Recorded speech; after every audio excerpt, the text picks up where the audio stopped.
जिस तरह से नी रिप्लेसमेंट आज 40% से ऊपर रेशो मानी जा रही है, आखिर ये क्यों होती है, इसका कारण क्या है, क्या इसको रोका जा सकता है? हाँ जी, मैं गुड आफ्टरनून। मैं एक सीनियर ऑर्थोपेडिक सर्जन हाँ। पिछले अराउंड अबाउट 50 ईयर्स को मैं ऑर्थोपेडिक मरीजों का इलाज कर रहे हैं।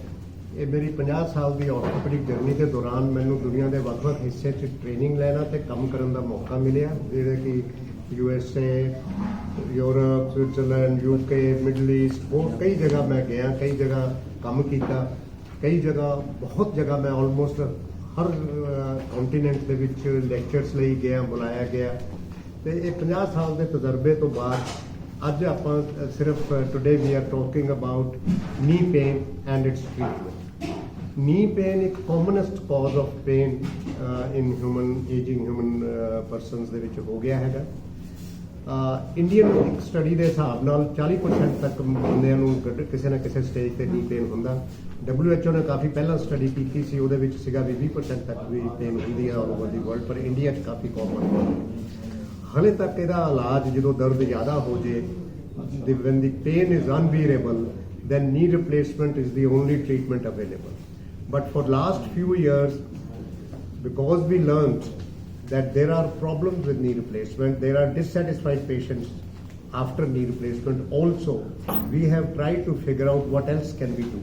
Apart from replacing the knee, can we stop the progression of disease or slow down the progression of disease? And we studied a lot, we experimented, we did a lot of research, tried on patients, clinical trials, उस चीज़ तो हाँ इन्हां चीज़ां तो सारा देख के, सारी दुनिया का देख के, अपने भी तजर्बे के हिसाब नाल सानू ये समझ आई भी गोडा बदलन, गोडे की जिहड़ी बीमारी आ ये सिर्फ गोडे च नहीं होंदी, ये शरीर में एजिंग के साथ साथ एक इन्फ्लेमेशन शुरू हो जाती है, जो इन्फ्लेमेशन किसी भी ऑर्गन को अटैक कर सकती है। घुटने को अटैक करे, घुटना घिस गया, पैंक्रियास को अटैक करे, शुगर हो गई, ब्लड प्रेशर को अटैक करे, ब्लड प्रेशर हो गया, हार्ट को अटैक करे, हार्ट अटैक हो गया। तो हमें ये समझ आया कि घुटने की बीमारी सिर्फ घुटने में नहीं है, ये शरीर की एक बीमारी है जो घुटने को अटैक कर रही है, इसलिए हमें घुटने का भी इलाज करना चाहिए और शरीर की बीमारी का भी इलाज करना चाहिए। इसके बेस पे हमने एक ट्रीटमेंट प्रोटोकॉल बनाया है जो घुटने का भी इलाज करता है, वहाँ पे इन्फ्लेमेशन को रोकता है, वहाँ पे रिजनरेशन भी करता है और सिस्टमिक इन्फ्लेमेशन को भी रोकता है दवाइयों के थ्रू।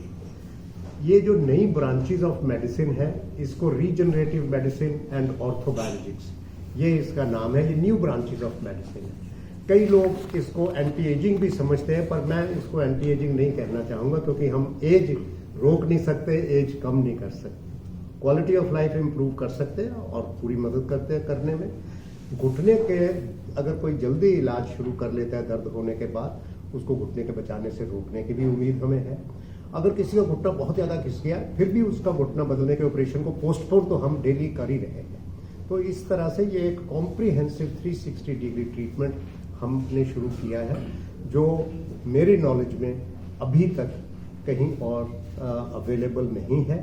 हाँ, इक्का दुक्का कोई स्टेम सेल कर रहा है, कोई लुब्रिकेशन कर रहा है, कोई PRP कर रहा है, कोई ग्रोथ फैक्टर कर रहा है, कोई सिर्फ इन्फ्लेमेशन को ठीक कर रहा है। इस तरह से कई जगह इलाज चल रहा है, लेकिन हमने सारे ये जो मोती हैं सारे दुनिया में हर जगह कई सेंटर्स में ये जो नए नए इलाज हैं ये मोतियों की तरह है। और इसमें हमारे चंडीगढ़ का PGI भी एक सेंटर है जिसने काफ़ी अच्छा इसमें PRP में और कई ग्रोथ में रिजनरेशन में काम किया है PGI के ऑर्थोपेडिक डिपार्टमेंट। पर इन सबको इकट्ठा करके, इन मोतियों को इकट्ठा करके हमने एक माला बनाने का काम किया है, जिससे समाज में इसका ज़्यादा से ज़्यादा फायदा हो सके। सर, जिस तरह से आज गोडा घुटना जब दर्द होता है तो डॉक्टर फटाफट कहता है तो घुटना चेंज होगा, क्या इसको रोका जा सकता है? क्या कोई नई तकनीक ऐसी आई है जिससे रोका जा सके? दूसरा क्वेश्चन मेरा साथ ही ये है, यदि ऑपरेशन करना भी पड़े तो एक नेचुरल चीज जो घुटना हमारा परमात्मा ने बनाया हुआ है, क्या वो नेचुरल तरीके से चल पाएगा जब घुटना चेंज?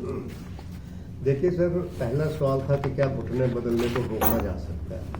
अगर इलाज जल्दी शुरू कर लें तो आज हम ये उम्मीद कर सकते हैं कि शायद उनको घुटना बदलना ना पड़े। दूसरा, अगर इलाज देर से शुरू करें, जब में घुटना काफ़ी घिस गया है, तो घुटने बदलने को पोस्टपोन तो कर ही सकते हैं। दूसरा क्वेश्चन आपका ये था कि क्या उससे नेचुरल तरीके से दोबारा चल सकते हैं। देखिए, जो भगवान का बनाया हुआ घुटना वो एक ऐसी मशीन है, आज तक इंसान उसको डुप्लीकेट नहीं कर पाया। लेकिन हाँ, घुटना बदलना जब आया, आज से तकरीबन 50-60 साल पहले जब ये ऑपरेशन शुरू किया दुनिया में और फिर सक्सेसफुल, तो इसको एक रेवोल्यूशनरी ऑपरेशन मानते थे। इससे काफ़ी फायदा हुआ, पूरी एक जनरेशन को फायदा हुआ। लेकिन धीरे धीरे ये समझ आया कि 20-30% मरीज ऐसे होते हैं जिनको फायदा नहीं होता, किसी को कॉम्प्लिकेशन हो जाती है और फिर नेचुरल का कंपैरिजन नहीं होता। ये बिना सेंसेशन का घुटना है, नेचुरल घुटना सेंसेशन के साथ है। अपने हिंदुस्तान में पैरी पर बैठना, चौकड़ी मार के बैठना, ये सारी चीज़ों से प्रॉब्लम्स है घुटने पर, but it help a lot.